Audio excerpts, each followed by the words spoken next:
আসসালামু আলাইকুম, সবাই কেমন আছেন? আশা করি সবাই ভালো আছেন। আপনাদের আমার চ্যানেল ফারহানাস ড্রিমসে স্বাগতম। আজকে আমরা বানাবো কাঁচা আমের কাশ্মীরি আচার। যদিও কাঁচা আম প্রায় শেষ, তো শেষ হওয়ার আগে আমরা কাঁচা আম দিয়ে কাশ্মীরি আচার বানাবো। তো আপনারা বানিয়ে ফেলুন। আম আবার 1 বছর পরে আসবে, এর মধ্যে যা যা করার করে ফেলুন। তো এখানে আমি 4টা আম নিয়েছি। এখানে প্রায় 1 কেজির উপরে হবে আমগুলো। তো এগুলো আমি লম্বা লম্বা করে কেটে নিয়েছি।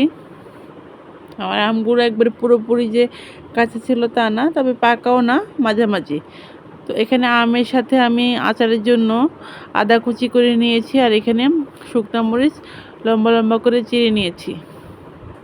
এগুলো আচারে ব্যবহার করা হবে। প্রথমে কড়াইতে আমগুলো দিয়ে চুলায় বসিয়ে দিব। এরপরে আমি এখানে 1.5 কাপ চিনি ব্যবহার করব। এখানে লাল চিনি ব্যবহার করেছি আমি 1.5 কাপ।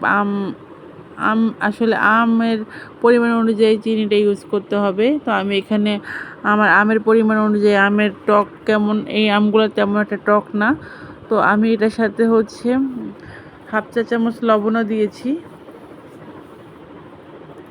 এখন আমি নেড়ে চেড়ে চিনিগুলো আমার সাথে মিশিয়ে নিব।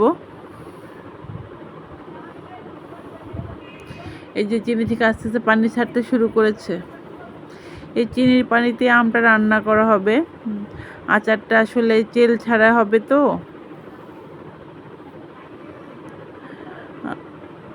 চিনির পানিতে আমটা রান্না হচ্ছে। এখন আমি এই পর্যায়ে আদা কুচিগুলো দিয়ে দিব আচারে। কাশ্মীরি আচারে শুকনো মরিচ আর আদা কুচি ইউজ করতেই হবে। আমি যেহেতু আমার আচারটা সংরক্ষণ করব না, তাই আমি এখানে কোনো ভিনেগার ইউজ করতেছি না। তবে ভিনেগার ইউজ করলে কাশ্মীরি আচারটা 1 বছর সংরক্ষণ করে রাখা যায়। এই যে আম থেকে যথেষ্ট পরিমাণ পানি ছেড়ে দিয়েছে। চিনির যে শিরাটা, এটাতে আমটা রান্না হচ্ছে। আস্তে আস্তে কালার চেঞ্জ হয়ে আসতেছে, আচারের কালার চেঞ্জ হয়ে আসতেছে। আমাদের আচার মোটামুটি হয়ে গিয়েছে। এই যে কাঁচা আমের কাশ্মীরি আচার রেডি হয়ে গিয়েছে। আপনারা একবার হলো এটা বানিয়ে খেয়ে দেখবেন, খুবই মজা এটা খেতে। একটু টক, মানে একটু মিষ্টি, একটু ঝাল ঝাল, আদার ঝাঁজ, মানে এটার সাথে আদার যে ফ্লেভারটা এত ভালো লাগে খেতে, খুবই ভালো লাগে। আমি আসলে এটা এমনি এমনি খেয়ে ফেলেছিলাম। আর আমার অল্প আচার, তো এটা সংরক্ষণ করা লাগেনি, কারণ এটা আমার তখনই শেষ হয়ে গিয়েছিলো। সংরক্ষণ করতে হলে অবশ্যই এটার সাথে সিরকা ইউজ করতে হবে। সবাই ভালো থাকবেন। আমার ভিডিও কেমন লেগেছে, যদি ভালো লাগে অবশ্যই কমেন্ট করে জানাবেন। আমার জন্য দোয়া করবেন। আসসালামু আলাইকুম।